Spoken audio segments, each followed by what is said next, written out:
Assalamu alaikum wa rahmatullahi wa barakatuh. A lot of times, young Muslims come to me and they say that either they themselves or their colleagues and acquaintances have come to them and asked them some very, very deep and profound questions. How do you know God exists? How do you know that there really is a creator out there? And they will come and they will say, prove to me, give me some scientific proof that there is some creator out there. Now, this is, of course, a very deep and philosophical question, goes back millennia from the very beginning of times. And of course, in a 3-minute YouTube clip, there's only so much that we can talk about. Nonetheless, from an Islamic perspective, we can flip the question around and say that, in fact, what type of proof do you need other than each and every proof out there? So from the Islamic perspective and paradigm, the proofs for the existence of a creator are so numerous that to begin to enumerate them is in fact nonsensical. And this leads us to a very interesting point, and that is that the same information can be digested and understood differently depending on the paradigm, depending on the lenses that you wear, depending on the tools and utensils that you have. So the one who sees will look at things in a manner that the one who cannot see cannot look at, because he has the benefit of eyesight. So there's something called the fitra, there's something called the purity of the soul, the conscience, there's something called basically the spiritual DNA that Allah created each and every human being upon. When that fitra is pure, when the person is sincere, then the fact of the matter is that fitra is like a faculty that is more powerful than hearing and seeing and thinking combined. And the fitra can then examine everything around. And the proofs for the existence of Allah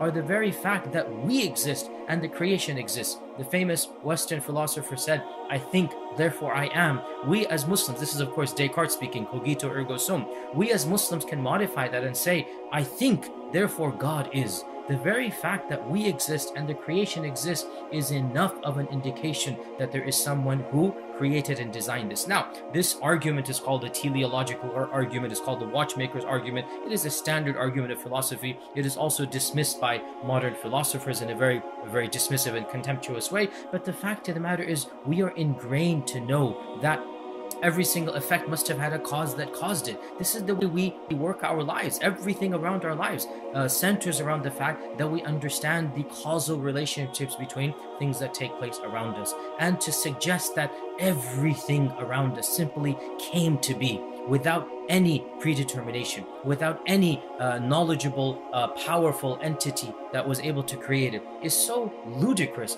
that it is literally, like Ibn Taymiyyah said, the famous scholar of medieval Islam, like Ibn Taymiyyah said, how do you expect me to go around finding the proofs of God when each and every thing around me is screaming his existence? What do you want me to do to find out that Allah exists? What logical and rational proof that you need that is more than the fact that you are a logical and rational creation, that you can see, you can hear, that the creation around you is there? And Allah says in the Quran, سَنُرِيهِمْ آيَاتِنَا فِي الْآفَاقِ وَفِي أَنفُسِهِمْ. We will continue to show them our miracles and signs in the creation around and even in themselves. So the creation and ourselves are all evidences that there is a creator. And in fact, Allah subhanahu wa ta'ala says, وَكَمْ مِنْ آيَةٍ فِي السَّمَاوَاتِ وَالْأَرْضِ يَمُرُّونَ عَلَيْهَا وَهُمْ عَنْهَا غَافِلُونَ.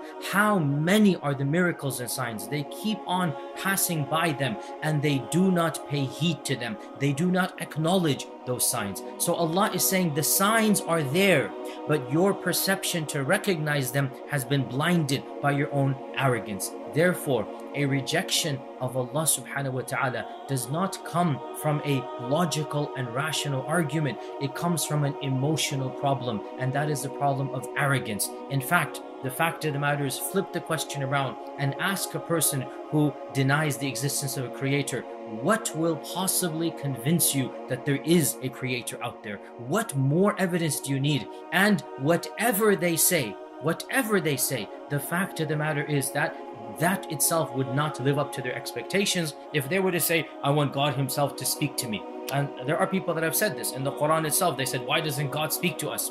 If they were to say this, simply ask them a very honest question.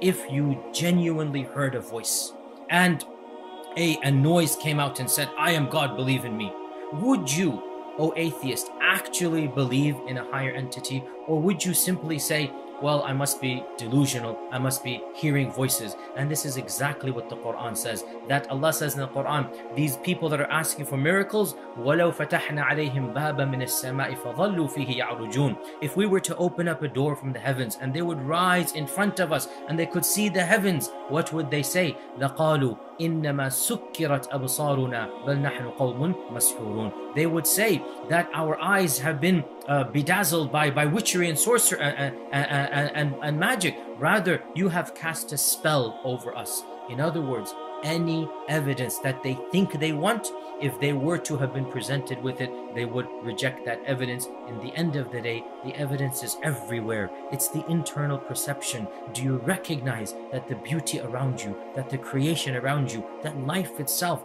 must have had a higher purpose and a higher being that created it? That recognition is internal, it is not external, and that is what our religion teaches us. Therefore, brothers and sisters, anybody who comes asking you proofs for the existence of Allah, you tell him everything is a proof for his existence, and then move on to more productive dialogues. In the end of the day, you cannot argue with somebody who insists on closing his eyes and shutting his ears and covering every single evidence from approaching his heart. As the story of Iblis itself tells us, that there is a level of arrogance that takes place when you want to reject, you will end up rejecting. Rationalizing cannot be used with somebody who has decided the answer already. Your brother in Islam, Yasir Qadhi. Assalamu alaikum wa rahmatullahi wa barakatuh.